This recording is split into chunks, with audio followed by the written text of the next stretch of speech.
It's personal between me and I'm going to do you some serious harm, you big stiff idiot.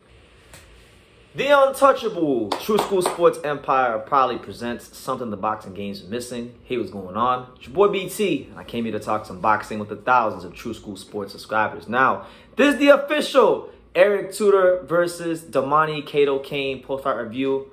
And yes, that's the real main event. I mean, no, all respect to Jojo Diaz and Mercito Gesta and all the other fighters. And all the other fighters on the card. We'll get to them. Don't you worry about that. But the fight that stole the show was the fight that we talked about here on True School Sports this week. And that was between none other than Eric Tudor and Mercito Gesta. You know what I'm saying? So let's talk about it. So Eric Tudor, he's a fighter that we're very familiar with here in South Florida because he trains in local gyms here. He trains with Derek Santos under the watch for I have Derek Santos. And, you know, I've been making videos about Eric for a while, interviewing him and whatnot, and he had been stringing some success together on these Thursday night Golden Boy cards. But this is really his first big moment in the sun tonight because he's just signed with Golden Boy Promotions in January. This is his first fight on Golden Boy as a Golden Boy fighter. Talk about pressure. He was moved up higher in the card because of what happened with Zordo and Rosado. And on top of that, to make matters even more interesting, they didn't give him no cupcake opponent.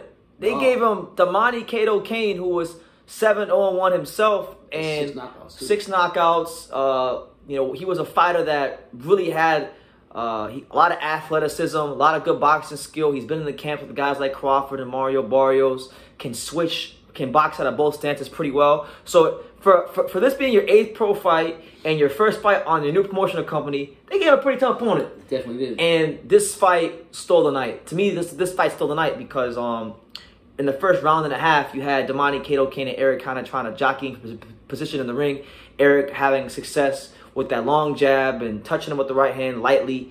Domani Cato-Cain doing the switching, moving his feet, utilizing the ring, pot shotting to the body, just throwing that little left hand to the body, scoring punches. And then the fight completely turned on its head in the middle of round 2 when Domani Cato-Cain threw like this overhand right, and then he came in with his head, and there was a head clash on the top of Eric's head.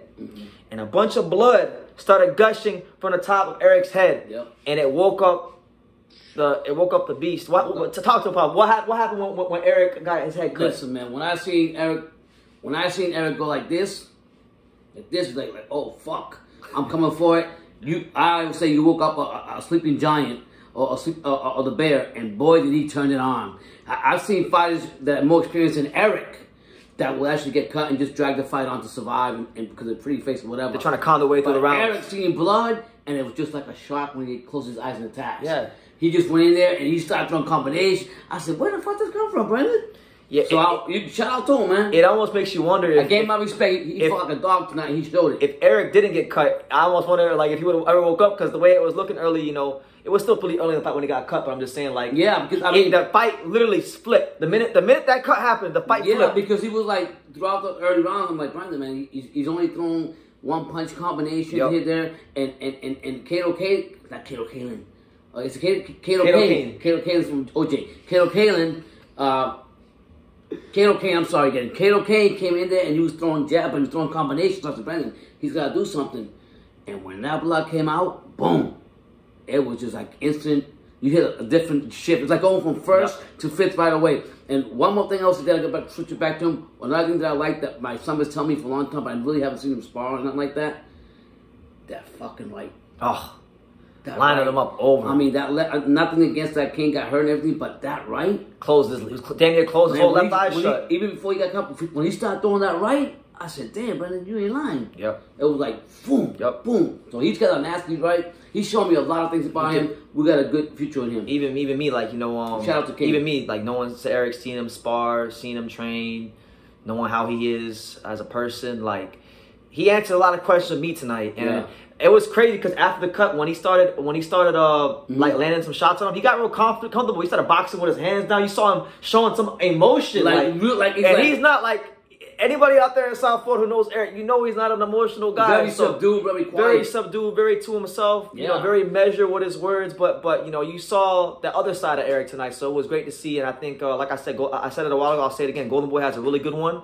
In South Florida, you know, Fort Lauderdale, Broward, you got a hell of a fighter. Another thing that I like, I say in each fight you get experience with it. And yes, Tudor got a lot of experience, but I really like that he actually fought somebody that was going back and forth in the south part in the whatever it's called. Yeah, guy with a versatile style and Domani Cato-Cain. So listen, man, he's one. I've been saying he's one of my favorite fighters in South Florida. He really kind of validated why I felt that way tonight and showed me a lot. So shout out to Derek Santos, shout out to Eric Tudor, and shout out to Domani Cato-Cain as well for taking the fight. Yeah, from Oakland, stand up. Northern California, stand up. I want to see him fight. Domani Cato-Cain's a real warrior, and I hope we see him again in the near future. Again. So, yes, sir. Yeah. With that being said, switching gears, right? Because Eric Tudor, a lot of good fights in this card. I mean, the other fight you had on this card was with the veteran welterweight, or lightweight, I should say, the veteran lightweight, Alex Martin. Mm-hmm. And, you know, Alex Martin has been around the block, so to speak. He's fought guys like Michael McKinson, Miguel Cruz. He's fought... you name it, he's had experience. He's got a lot of experience, right? And so he was fighting Oscar Duarte, right? Who was, you know, 24-1-1 coming into the fight tonight. You know, and this is a big win for Oscar Duarte. You know, it was a fight where, you know, Martin's had these fights on Golden Boy before where he's fought fighters similar to Duarte's style. You know, I remember very clearly back on the Virgil Ortiz undercard when he fought a 21-0 Mexican by the name of Luis Hernandez Ramos. Mm-hmm. And they were bringing the Alex Martin to lose. Alex Martin schooled this dude. Wow. It was one of the best boxing displays I saw in all 2021. So this is a good clash between a pressure fighter and a boxer. And you saw, like, earlier in the fight, Duarte had some success pressing Martin. Mm-hmm. Martin, as the fight wore on, actually started to begin to use the ring really well, turn him, make him reset, throw punches really nicely on the inside of that mid-range. And then, boom. Yeah. That was it. Duarte closed the gap. He touched Alex Martin with a big straight right hand that dropped him for the first knockdown. And then that was pretty much all it was after that. He dropped him again after that, and he scored the first stoppage victory over Alex Martin, which, by the way, Alex Martin's never been stopped. Yeah, you would tell me about He's crafty, he's experienced, he's been there with some really good fighters. Yeah. So that's a bit of a statement victory there for Mr. Duarte. And, you know, he could have some big things on the horizon. You know, right now, as it stands in his career, coming into this fight, he was the number 19th ranked fighter on BoxRec. So if you just go look at some of the guys ranked in and around him, there's some good fights out there, step-up fights for him. You know, you got, like, if you just go, like, let's say, like, I don't know, within the next 5 or 10, you got 18 Kid Galahad, 16 Zaro Abdullayev. You know, you got Jojo Diaz, who, you know, fought in the main event, who's 12. Jermaine Ortiz was 11. Yeah. So they can, you know, Gustavo Lemos, the Argentinian, who's like, what is he? Gustavo Lemos is 28-0. Nobody ever seems to call his name, but he's a very, very good fighter. Yeah. There's some good tests out there for Duarte, and I like to see him get like one of those names. But and where does the Chicago fighter go from here?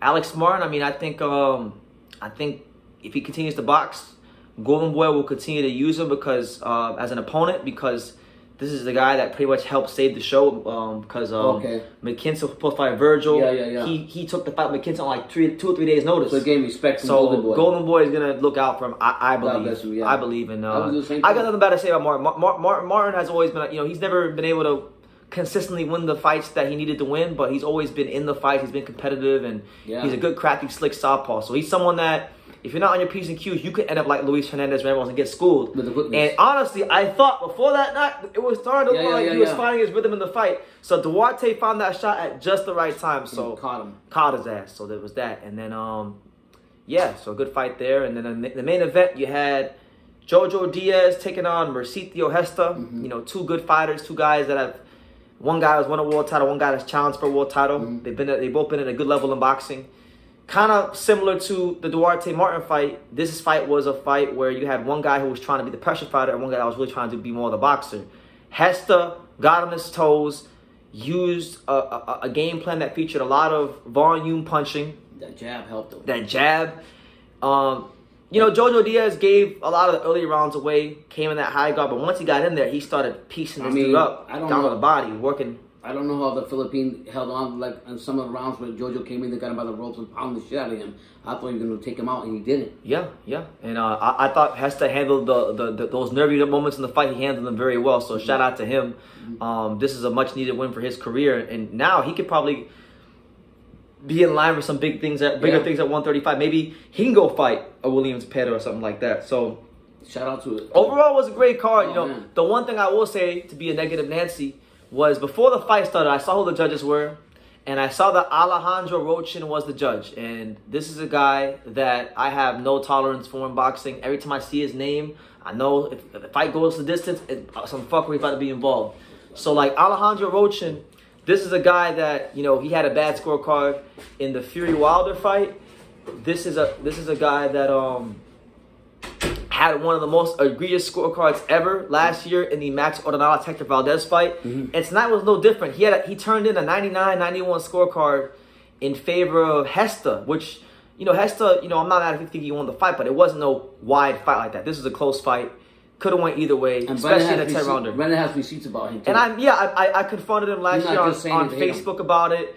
The Wilder fight, you said. And I confronted about him last year on Facebook when the Max Ordonales scorecard was turned in, and, you know, just asked a simple question. He didn't want to answer. He blocked me. So it kind of shows you the truth, the kind of man that he is, that he can't take the heat, and he got the fuck up out the kitchen. So that's really the only thing I'll say negative about the card. Overall, it was a great card from Oscar De La Hoya, Golden Way Promotions, and shout out to all the fighters on the card. An extra big shout out to Eric Tudor Domani Cato-Cain that really put on a great fight. And like I said, shout out to both of them. South Florida stand up. We got one, Eric Tudor. So man, let me know what you guys think in the comments down below. Make sure you guys take the time to subscribe. And like I say in every single one of these videos, you can love me or you can hate me, but I'm just Kid from Daniel. So until next time, take it, guys. Thank you for watching another video on the untouchable True School Sports Empire. For more great boxing content just like this video, click right here and make sure you subscribe. Much love from sunny South Florida.